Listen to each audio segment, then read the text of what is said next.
বাংলাদেশ থেকে অনুপ্রবেশ রুখতে সীমান্তে ফেন্সিং দরকার, আর পশ্চিমবঙ্গ সরকার সেই ফেন্সিং এর জন্য জমি দিচ্ছে না বলে বিভিন্ন সময় অভিযোগ করতে শোনা গিয়েছে বিজেপিকে।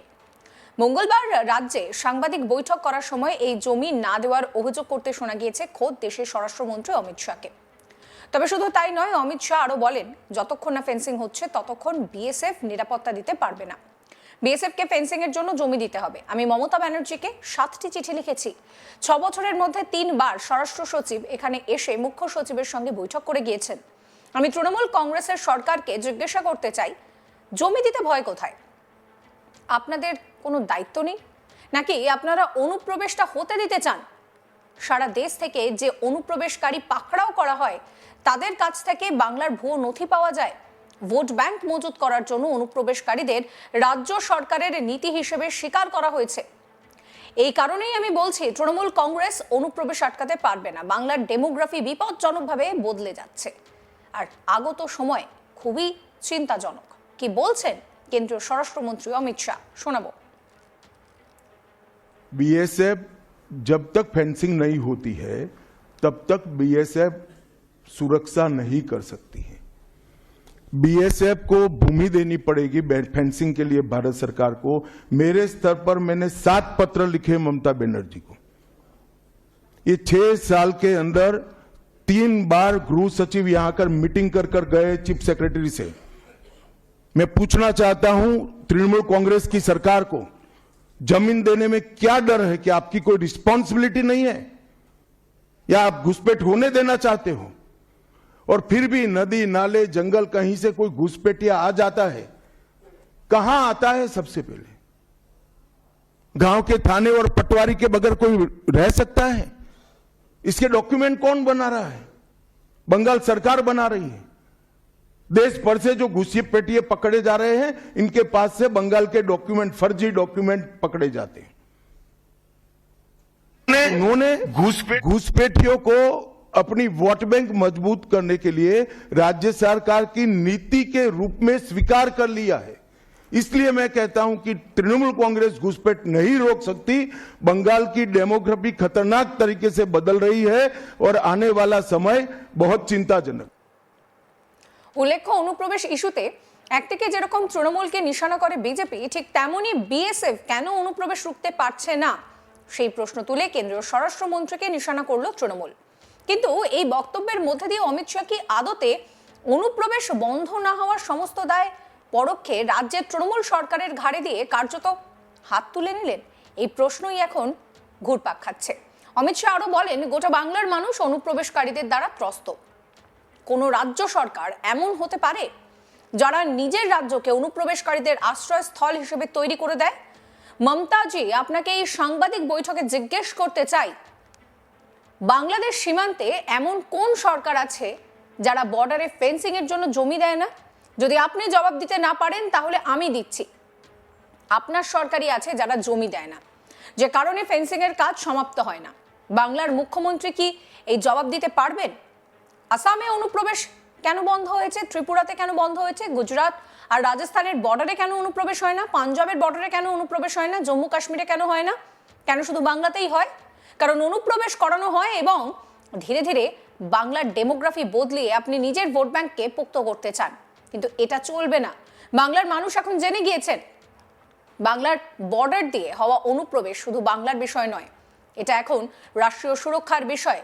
এই নিয়ে কি বলছেন অমিত শাহ, শোনাবো। पूरे बंगाल की जनता घुसपैठियों से त्रस्त है। क्या कोई राज्य सरकार ऐसी हो सकती है जो घुसपैठियों की पनाहगाह अपने राज्य को बना दे? राष्ट्रीय सुरक्षा पर एक कितना बड़ा खतरा है, इसका जवाब बंगाल की मुख्यमंत्री ने बंगाल के चुनाव में दे। घुसपैठ रोकने के लिए उनके पास क्या योजना है?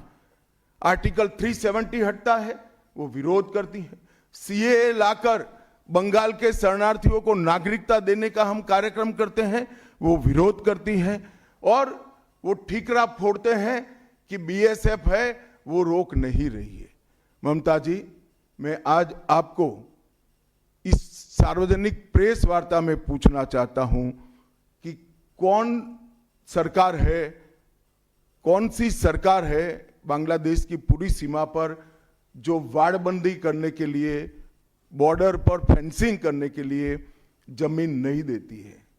अगर आप जवाब न दे पाए तो मैं ही देता हूं, आपकी ही सरकार है जो जमीन नहीं देती है, जिसके कारण फेंसिंग का काम समाप्त नहीं होता है। फिर भी भौगोलिक रूप से कठिन सीमा पर से कोई घुस कर आता है तो कहां जाता है? सबसे पहले बंगाल के गांव में जाता है। आपका पटवारी क्या कर रहा है? आपका थाना क्या कर रहा है? क्यों इसको अरेस्ट नहीं किया जाता? क्यों उस पर केस दर्ज नहीं होता? क्यों इसको वापस भेजा नहीं जाता? जवाब है क्या आपके पास? क्या बंगाल की मुख्यमंत्री जवाब दे सकती है कि असम में घुसपैठ क्यों बंद हो गई? त्रिपुरा में घुसपैठ क्यों बंद हो गई? गुजरात और राजस्थान की बॉर्डर पर घुसपैठ क्यों नहीं होती है? पंजाब की बॉर्डर पर घुसपैठ क्यों नहीं होती है? कश्मीर की बॉर्डर पर घुसपैठ क्यों नहीं होती है? सिर्फ बंगाल में क्यों होती है? क्योंकि आपकी निगहबानी में घुसपैठ कराई जाती है और बंगाल को धीरे धीरे डेमोग्राफी चेंज कर आप आपकी वोट बैंक को पुख्ता करनी चाहती है। मगर ये लंबा नहीं चलेगा। बंगाल की जनता अब जान गई है और इसके खिलाफ लामबंद भी हो रही है। और मुझे मालूम है अगला चुनाव घुसपैठियों को निकालने के मुद्दे पर और घुसपैठ रोकने के मुद्दे पर लड़े जाने वाला है, क्योंकि न केवल ये बंगाल का अब मामला रहा है।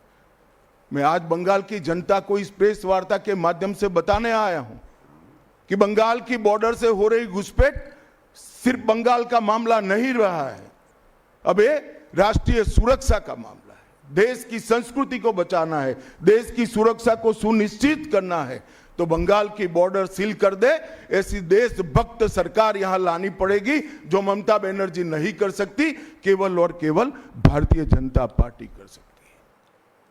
বাংলাদেশ থেকে অনুপ্রবেশ রুখতে সীমান্তে ফেন্সিং দরকার, আর পশ্চিমবঙ্গ সরকার সেই ফেন্সিং এর জন্য জমি দিচ্ছে না, এই অভিযোগ বারবার বিজেপিকে করতে শোনা গিয়েছে। এবার মঙ্গলবার রাজ্যের সাংবাদিক বৈঠক করার সময় এই জমি না দেওয়ার অভিযোগ করতে শোনা গিয়েছে খোদ স্বরাষ্ট্রমন্ত্রী অমিত শাহকে। তবে শুধু তাই নয়, অমিত শাহ আরও বলছেন যতক্ষণ না ফেন্সিং হচ্ছে ততক্ষণ বিএসএফ নিরাপত্তা দিতে পারবে না, বিএসএফকে ফেন্সিং এর জন্য জমি দিতে হবে। তিনি আরও বলছেন যে আমি মমতা ব্যানার্জিকে এর জন্য 7টি চিঠি লিখেছি।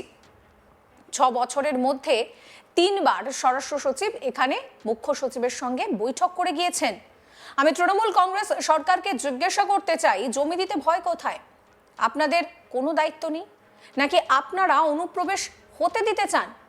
সারা দেশ থেকে যে অনুপ্রবেশকারী পাকড়াও হয় তাদের কাছ থেকে বাংলার ভুয়ো নথি পাওয়া যায়।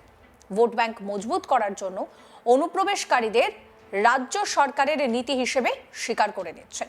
এই ভিডিও সম্পর্কে আপনাদের মতামত জানাবেন। সমস্ত খবরের আপডেটের জন্য চ্যানেলটিকে সাবস্ক্রাইব করতে ভুলবেন না।